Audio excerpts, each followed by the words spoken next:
में फलक में वो कैसा नजारा देखा होगा, पुश्त जमीन ने वो क्या मंजर देखा होगा। हबीबे खुदा अपने गुलामों के साथ खाने खुदा की तामीर कर रहा है और किस कदर खुशगवार माहौल में तामीर हो रही है। हुजूर भी हंस पड़े, अल्लाह अकबर, सरकार हंस पड़े, फरमाया क्या हो रहा है, क्या किया ये। तो हज़रत अम्मार कहते हुजूर ये आपके सहाबा तो मुझे मार डालेंगे, ये आपके सहाबा तो मुझे मार डालेंगे, आपके सहाबा मुझे मार डालेंगे।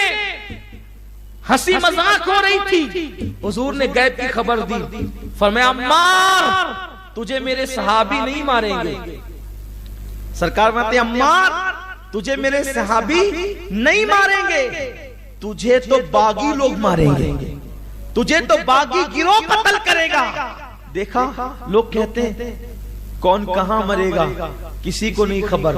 हुजूर तो सहाबा के मजाक के माहौल में हजरत अम्मार को